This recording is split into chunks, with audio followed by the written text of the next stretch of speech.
There is this very specific kind of exhaustion that you really only ever experience when you're trying to operate in a second language.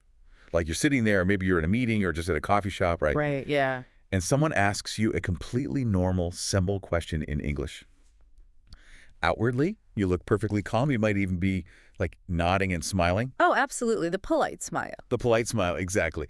But inwardly, you are just sprinting on this mental treadmill at maximum speed. You're desperately catching their words, scrambling to find the equivalent in your native language, piecing together your response, and then frantically trying to convert that response back into English before the silence gets, awkward. Right, before they notice the delay. Yeah. It is an absolute marathon of mental gymnastics, and it's happening entirely behind the scenes. So welcome to today's deep dive.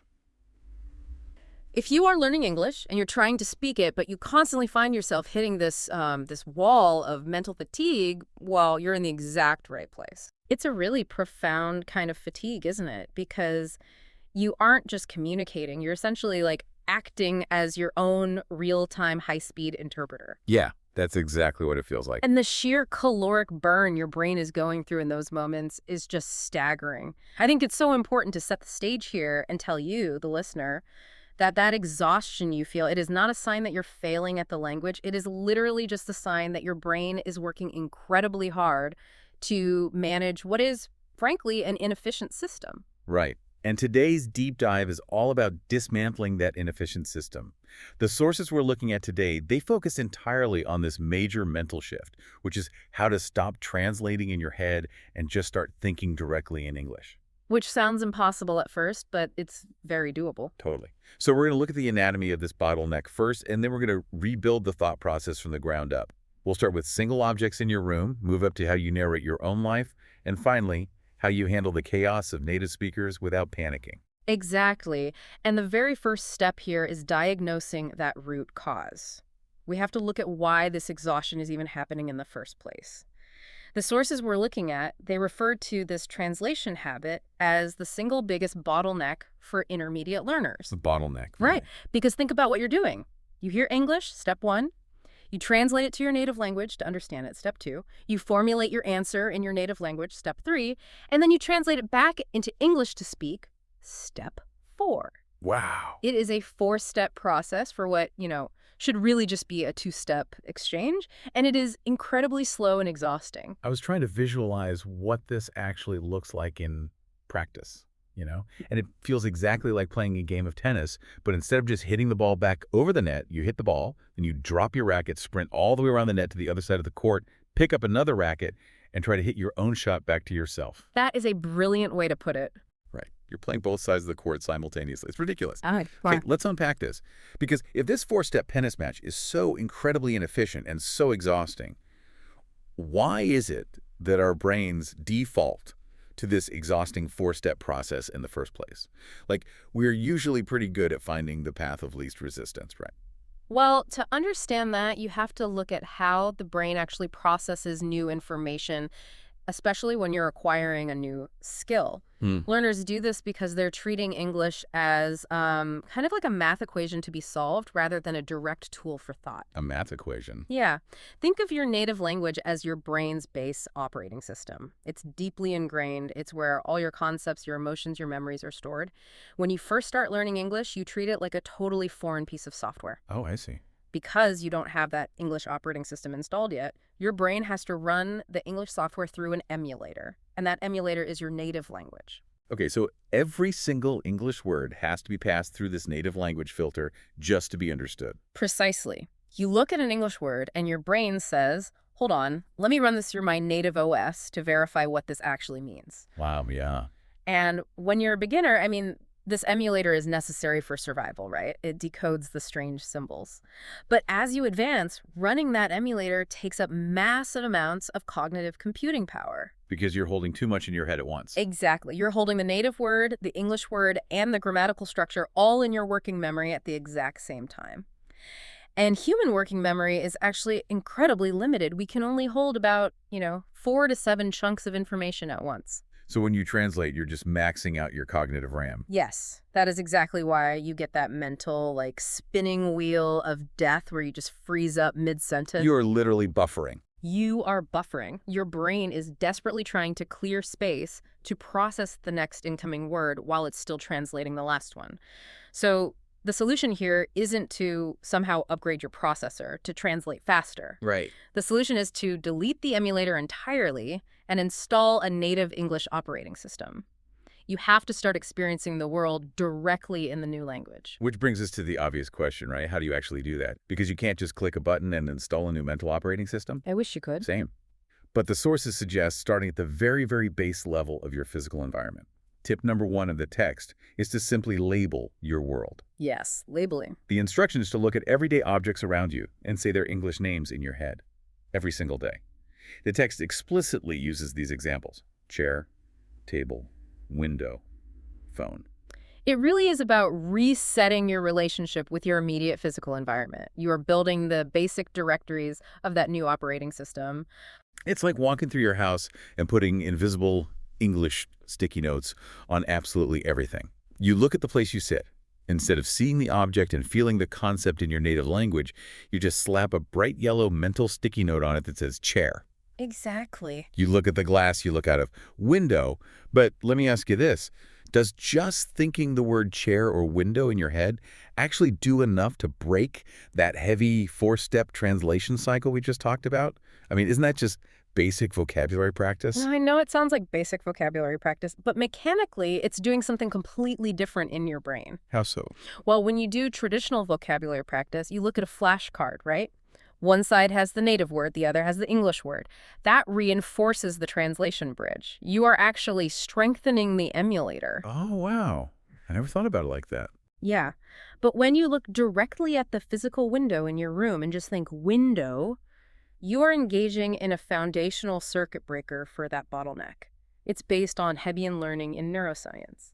Neurons that fire together wire together. So you are completely bypassing the native word. Entirely.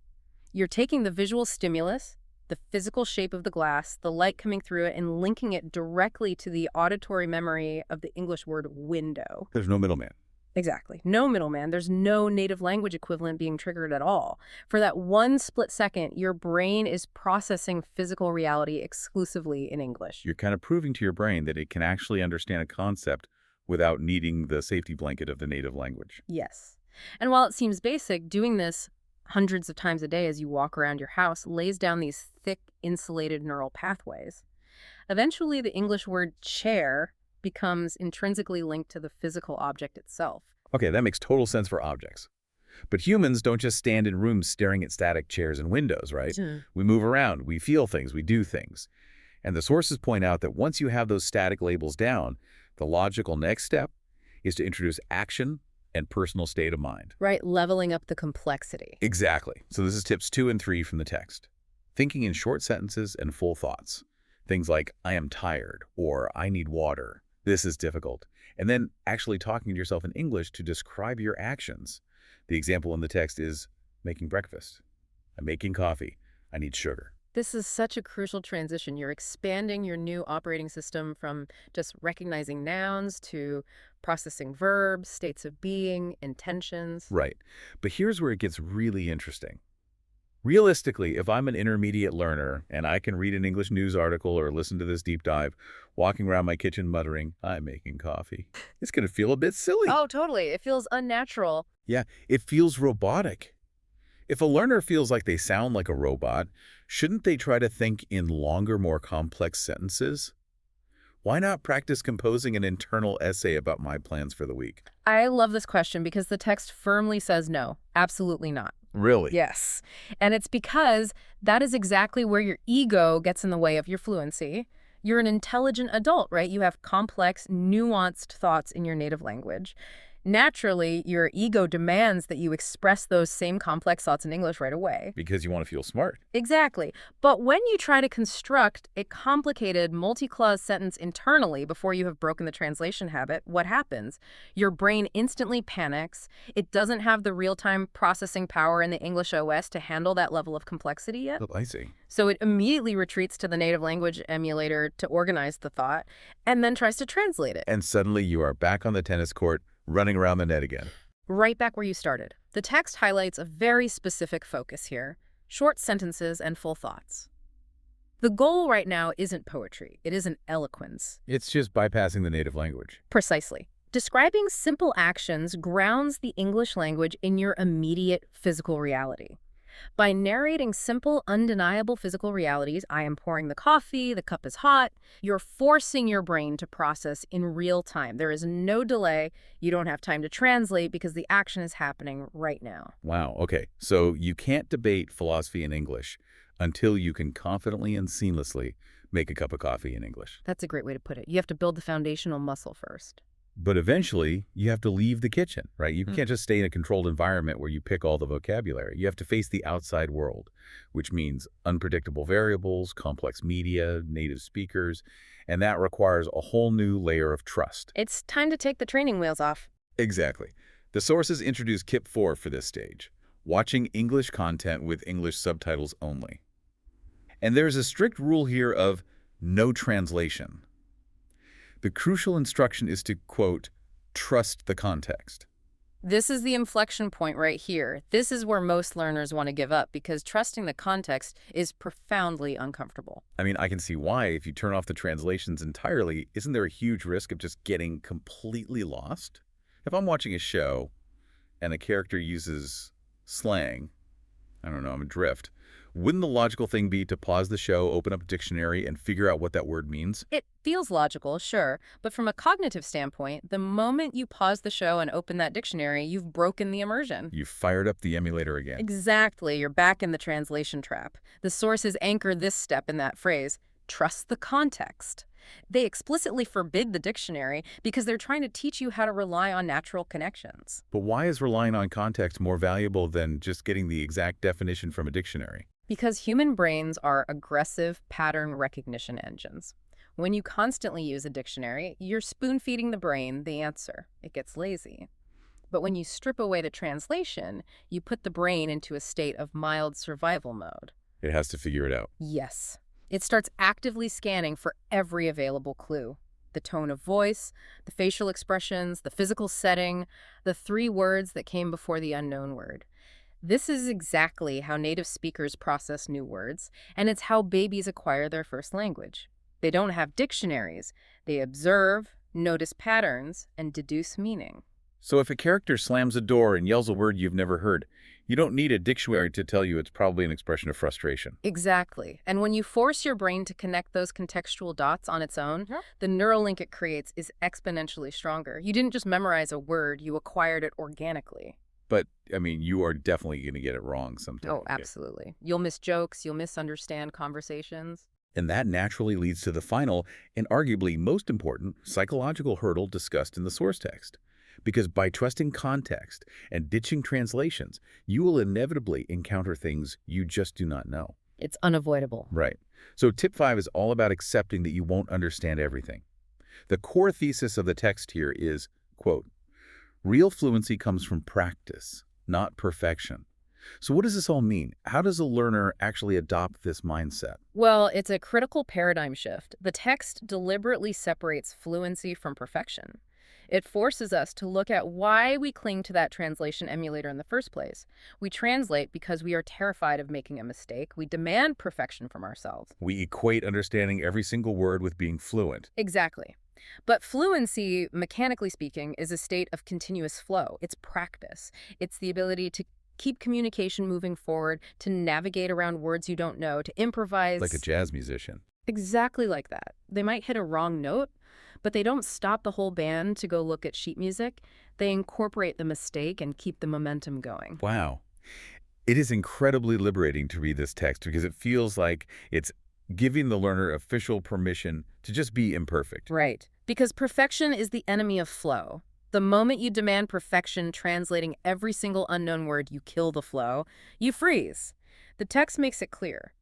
To achieve fluency, you have to be comfortable sitting in the messy, ambiguous reality of not knowing everything. It's playing the tennis match from just one side of the court, even if your backhand is a little ugly. Yes, keep the ball in play. Keep the rally going. That is so good. Let's recap this whole journey for the listener, because it really is a complete teardown and rebuild of how you interact with a second language. It's a lot to take in. It is. So first, we diagnose the problem. We have to abandon that exhausting four-step translation trap. We shut down the native language emulator. Then we started small by sticking mental labels on windows and chairs directly in English. Rebuilding the foundation. Right. Then we swallowed our pride and started narrating our simple daily actions, like the coffee-making process, to build real-time momentum. After that, we took the training wheels off, watched English subtitles, and trusted the context instead of a dictionary. Embracing the ambiguity. Exactly. Yeah. And finally, we just let go of the need to be perfect, accepting that practice and flow are more important than knowing every single word. It's a radical rewiring of the brain, for sure. It really is. Yeah. And the sources have an exact, immediate call to action at the end of the text. It's not start next week. The quote is start today. Think your next thought in English. I love that. And I want to leave the listener with a final thought to ponder that builds on everything we've talked about from the text. Yeah, let's hear. If you successfully stop translating, if you start labeling your world directly in English, narrating your life, and processing emotions entirely in that new language, does your actual personality or the way you view your surroundings subtly change when you are operating entirely in a second language? Oh, wow. That is a wild thought. Definitely something for you to think about next time you put an invisible sticky note on your chair.